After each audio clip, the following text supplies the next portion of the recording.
Ok, je sais qu'on est au mois de décembre, mais j'aimerais partager avec vous les coulisses de mon premier festival burlesque en tant qu'artiste invité à Pise, en Italie, il y a 2 mois. Si vous ne savez pas ce que c'est le burlesque, je vous mets en barre d'infos le lien de ma précédente vidéo. Avant le départ, on révise la choré, on répare son costume, on cherche les bonnes adresses de Pise parce qu'on est en Italie, faut pas dégueuler, on check son trajet pour aller à l'aéroport, et on met son réveil. Il y a 2 angoisses du matin, c'est le fait de rater mon bus et d'être en retard à l'aéroport et de ne pas pouvoir mettre cette chose derrière moi qui sont mes plumes de ne pas pouvoir les prendre dans l'avion ou qui me fassent payer un méga supplément parce que c'est pas les dimensions bagages, machin, je sais pas quoi, bref. Du coup voilà. Oh, c'est le bus.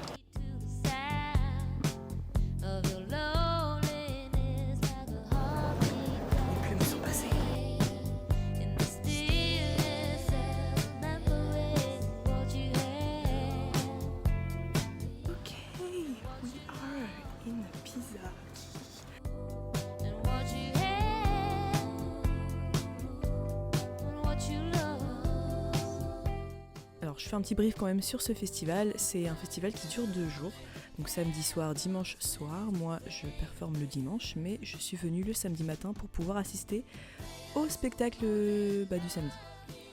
Ouais, je suis trop contente parce que j'ai trouvé une robe trop belle dans un magasin pour la cérémonie de remise des prix. J'avoue, j'avais pas trop de robes et surtout j'ai relu le mail hier soir. Heureusement que je l'ai relu parce que ça disait explicitement attention pour celles qui joueront le dimanche soir, en fait les stage kittens elles ramassent tes vêtements, mais après tu peux pas les récupérer, il faut que tu récupères tes vêtements après la remise de prix, donc il faut que tu prévois une robe pour la remise de prix et moi je pensais mettre ma robe et en fait non, donc heureusement que j'ai relu parce que sinon j'aurais été à poil.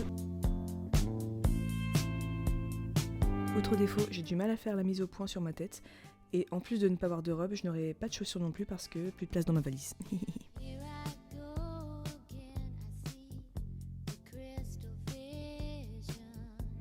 Après avoir fait ma petite touriste dans la ville de Pise, manger des vrais pâtes carbonara, bu un cappuccino, manger une glace, me voilà en direction du Pisa Burlesque Festival pour voir les artistes du premier soir.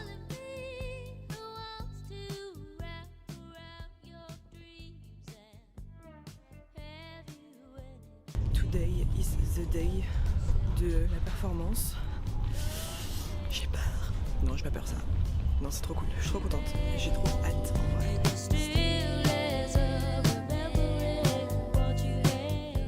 On retourne à l'hôtel et je sais pas si je fais mes bigoudis maintenant.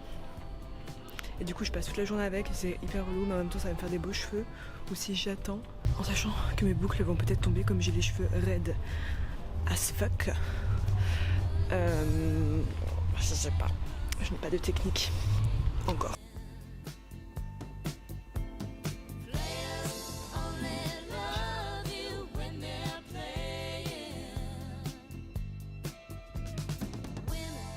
En fait, il y a un truc parfois qui arrive quand tu es sur scène, ou en audition, ou quand tu prends un cours, c'est que tu as tellement envie de plaire au public, au jury ou au prof, que du coup tu es dans la performance. C'est un peu une version alternative du mec bizarre, si vous voyez de quoi je veux parler.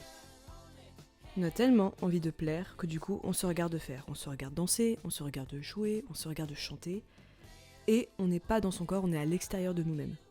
Et du coup on s'amuse pas, et ça les gens, ils le ressentent.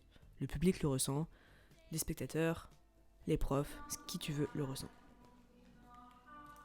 Personnellement c'est un truc qui m'arrive très très souvent dans plein de situations, sur scène, en tant qu'élève, quand j'auditionne, et je sais que je suis pas la seule. Et la solution que j'ai trouvée, justement pour pallier à ce truc de je stresse / j'ai envie de plaire, c'est d'en avoir rien à faire de ce qu'on va penser de moi. C'est-à-dire que je me mets dans une position, dans un espèce de mindset de plus je mets ce truc-là en pratique, plus ça marche. Alors, c'est pas toujours évident, il y a des événements qui me tiennent à cœur, genre par exemple là, Pise c'était important pour moi. On est un petit peu sur une base de j'ai mal fait mes cheveux, mais bon, c'est pas grave, on va dire que c'est la vie. Voilà. Ou même quand je passe une audition et que j'ai vraiment envie de la voir, en fait il y a trop d'enjeux, j'y arrive pas. Mais c'est pas grave, après ça fait aussi partie du métier, ça fait partie du jeu et on n'est pas des robots. Alors évidemment, on a le droit de se dire que ouais, mais c'est le stress qui fait ça, oui et non. Parce que ça m'est déjà arrivé d'être super stressée, mais de déchirer ma performance, si je peux me permettre, pardon, ça fait un peu je me la pète, mais je sais quand je réussis mes trucs et quand je les rate. Je le sens du moins. Alors que ça m'est arrivé d'être aussi stressée et de me rétamer en fait. Parce que j'ai tellement envie de plaire à la personne qui est en face de moi que ça ne marche pas. Enfin bon, voilà. Pour moi, en Italie, c'était pas... Enfin, à Pise, c'était pas le bon moment. C'était pas... J'ai pas réussi à activer ce truc-là. Waouh, alors en fait, ça s'est pas mal passé, mais pas bien passé non plus. Genre, je me suis grave sentie jugée parce qu'en fait, c'est vrai que c'est un concours. Tu vois, j'oublie qu'il y a de l'argent à gagner à la fin. Et donc voilà, j'étais un peu stressée, j'étais quand même en mode genre vas-y, focus-toi sur ce que tu racontes et tout, mais malgré tout t'as un peu le stress qui fait genre waouh meuf. Et là à un moment donné je prends mes plumes, et en fait les plumes sont pas placées au bon endroit, enfin pas dans le bon sens, du coup quand je les ouvre elles s'ouvrent pas en grand mais en petit, et j'étais là genre fuck you. Et je pense que je stressais beaucoup, donc qu'on devait voir un peu, pas mon tremblement mais que j'étais pas dans mon corps et tout. Et en fait ça me saoule parce que c'est vraiment des moments où t'es là mais en fait... je connais personne, on s'en fiche, je dis pas que je stresse, pas quand je connais pas les gens, tu vois, ça m'arrive, mais en fait je me suis pas assez amusée, ça me saoule, parce que je me dis merde, en fait meuf, enfin le but c'est quand même de s'amuser, tu vois. Enfin bon, c'est aussi ce qui est beau dans ce métier, c'est que tu apprends chaque jour sur ta personne, sur comment t'améliorer, et ça, that's really cool. Donc voilà, je sais pas si ça vous est déjà arrivé à vous, ce genre d'expérience, j'imagine que oui. Et c'est quoi votre secret à vous? Quand est-ce que vous sentez que vous êtes au top de votre performance, au top de votre incarnation? C'est quoi votre petit secret? Ce que j'ai préféré dans ce festival à Pise, c'est toutes les rencontres que j'ai faites et tous les artistes que j'ai découverts sur scène, parce que du coup c'est ultra inspirant de voir d'autres personnes, de voir d'autres univers, de voir des personnes qui viennent d'un autre pays que toi. Voilà, je pense que c'est vraiment le point fort de ce festival me concernant. Et sur ce, je vous souhaite un bon mois de décembre et peut-être que je reviendrai très vite pour une autre vidéo, genre la semaine prochaine. Ouais! In the dawn, I wake up to find her gone.